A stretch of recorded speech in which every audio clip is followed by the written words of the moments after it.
Proclamação: Filho meu, se receberes as minhas palavras e entesourares em ti os meus mandamentos, de sorte que inclines o teu ouvido à sabedoria e apliques o teu coração ao entendimento, se clamares ao discernimento e alçares a tua voz ao entendimento, se buscares a sabedoria como a prata e a procurares diligentemente como a tesouros escondidos, então entenderás o temor de Jeová e acharás o conhecimento de Deus. Provérbios 2, 1-5.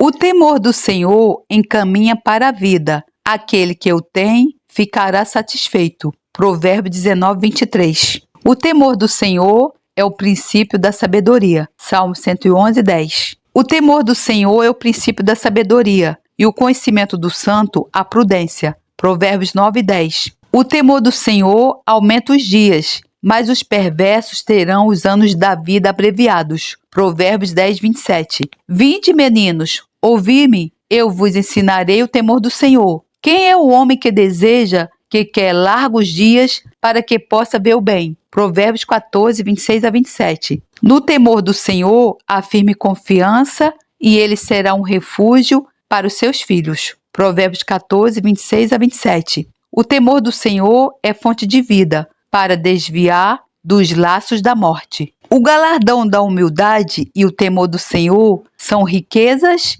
honra e vida. Provérbios 22, 4. Carta de ensino: muitos são chamados, mas poucos escolhidos, de Derek Prince. Alguma vez conheceu alguém a quem chamaria de nasceu para ser líder? Ou conhece alguém que é abençoado com uma voz lindíssima, na qual diria que nasceu para cantar? Se assim for, também já alguma vez sentiu a angústia que se desenvolve quando as pessoas não fazem aquilo para o qual nasceram para fazer? Existe definitivamente uma diferença entre ser chamado e ser escolhido. Quando Cristo proferiu as palavras, muitos são chamados, mas poucos escolhidos, em Mateus 22, 14, ele não estava a oferecer-nos uma opinião ou uma probabilidade.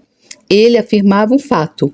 Esse fato é ainda tão verdadeiro hoje como quando Cristo declarou pela primeira vez. Embora esta escritura se refira à salvação, o princípio também se aplica ao nosso chamamento para o serviço cristão. Nesta edição de O Legado de Ensino de Derek Prince, veremos mais de perto como podemos atender ao chamado para o serviço que está relacionado à declaração de Jesus. Muitos são chamados, mas poucos são escolhidos. O período de testes. Muitos cristãos são chamados por Deus ao seu serviço, mas poucos são escolhidos e nomeados a andar nesse serviço. Por que será? Entre o momento em que um cristão é pela primeira vez chamado ao serviço até o momento em que ele é efetivamente nomeado por Deus para esse serviço, ocorre quase sempre um período de testes, provas. Muitas das vezes, quanto maior a responsabilidade exigida no serviço a que o cristão é chamado, mais intensos serão os testes, as provas.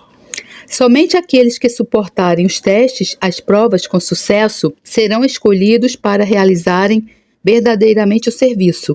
No livro de Juízes, quando Gideão tocou pela primeira vez a trombeta para chamar o povo de Israel ao serviço de Deus contra os midianitas, 32.000 homens responderam ao chamamento. No entanto, quando Gideão submeteu aqueles seguidores iniciais aos testes exigidos por Deus, ele ficou com 300 homens. Menos de 1% daqueles que foram chamados passaram as provas e foram escolhidos para o serviço.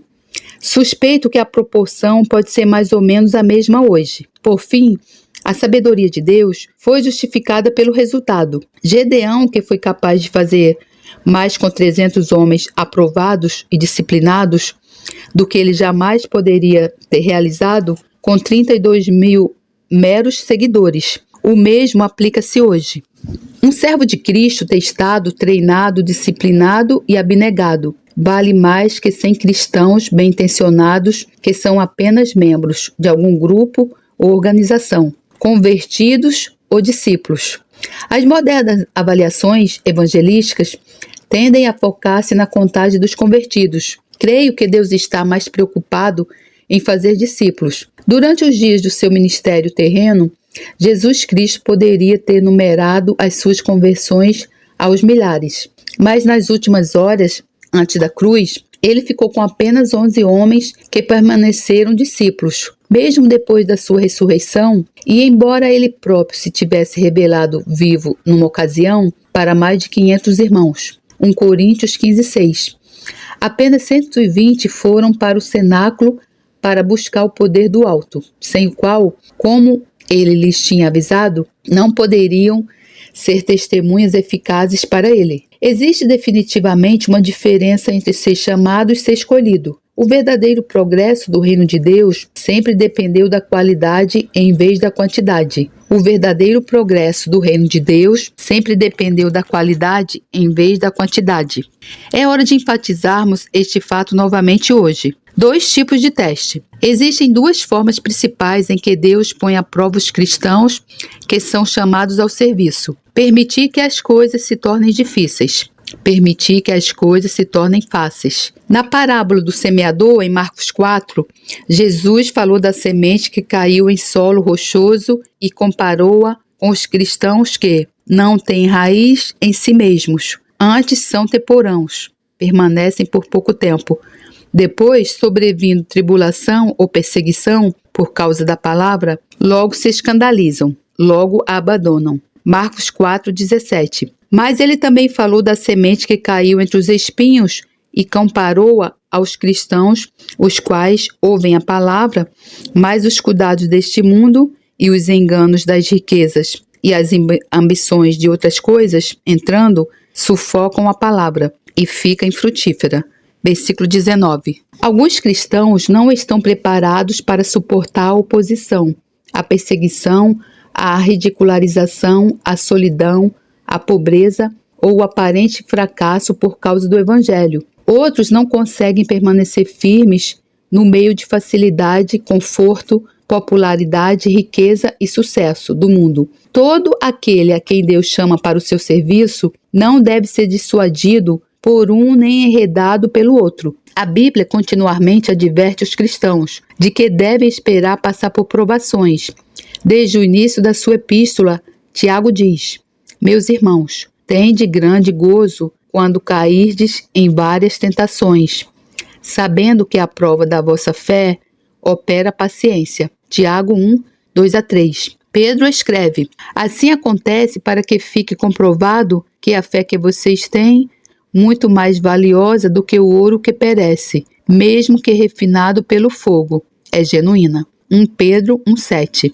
As provações intensas não são de todo estranhas para cristãos verdadeiros. Elas vêm por indicação do próprio Deus. Job. A Bíblia também nos dá muitos exemplos das provas pelas quais os servos fiéis de Deus tiveram de passar.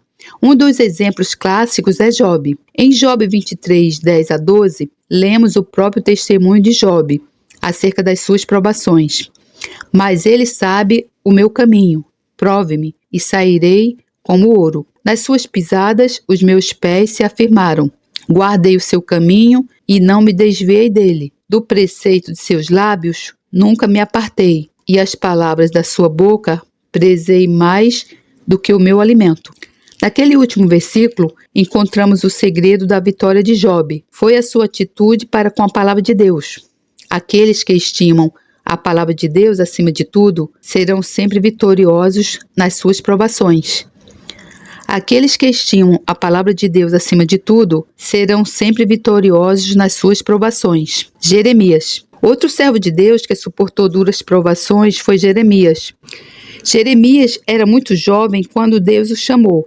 Na verdade, o próprio Jeremias pensava que era muito jovem para ser um profeta completo. Veja Jeremias 1:6. Uma das provas mais difíceis para os jovens cristãos é suportar a solidão. A sua fidelidade a Deus afasta-os dos prazeres e atividades vãos do mundo, nos quais os seus colegas se entregam. Como resultado, eles sentem-se excluídos. Em Lamentações 3:27-28, Jeremias descreveu esta provação. Bom é para o homem suportar o jugo na sua mocidade. Assente-se solitário e fica em silêncio, porquanto Deus o pôs sobre ele. O próprio Jeremias suportou essa mesma provação. Veja Jeremias 15:17. Assim como Job, Jeremias era um verdadeiro servo de Deus que obteve a força para suportar da sua atitude para com a palavra de Deus. Acharam-se as tuas palavras, e eu as comi, e as tuas palavras eram para mim o gozo e a alegria do meu coração, pois levo o teu nome, pois pelo teu nome sou chamado, ó Senhor, Deus dos exércitos. Jeremias 15:16. Moisés é outro grande servo de Deus que aprendeu a suportar as provações. A sua primeira prova foi a de abdicar da posição social, do mundo e do prazer. Moisés fora criado na casa de Faraó e, sendo herdeiro provável do trono de Faraó, ele poderia ter beneficiado de toda a riqueza, cultura e do luxo do Egito.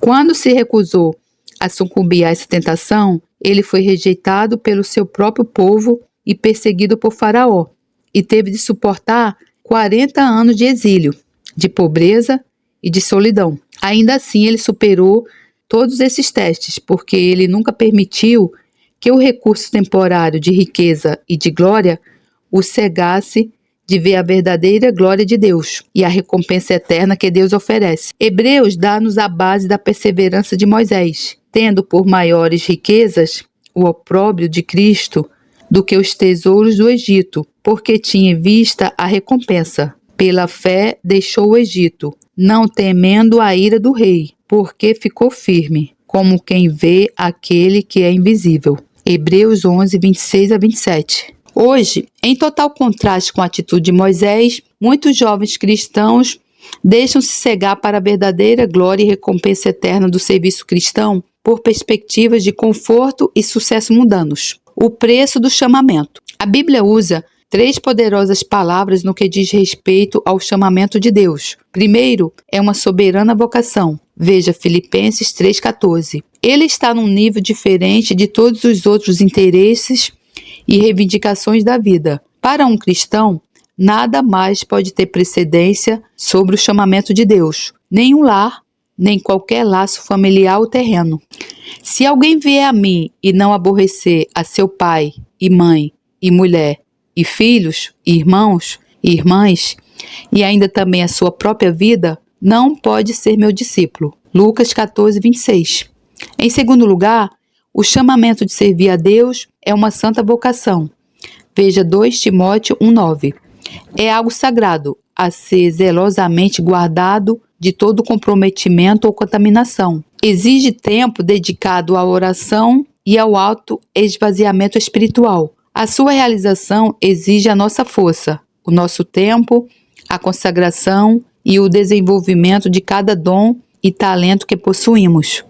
Em terceiro lugar, o chamamento de Deus é uma vocação celestial. Veja Hebreus 3:1. A voz que nos chama ao serviço cristão vem do céu, quer venha como uma voz mansa e delicada ou como o som de muitas águas. É a voz do Deus Todo-Poderoso. A sua voz tem autoridade suprema e é digna de obediência incondicional. A voz que nos chama ao serviço cristão vem do céu. É a voz do Deus Todo-Poderoso e é digna de obediência incondicional. Quando Paulo ouviu o chamamento de Deus, ele disse: "Não consultei pessoa alguma." Gálatas 1:16.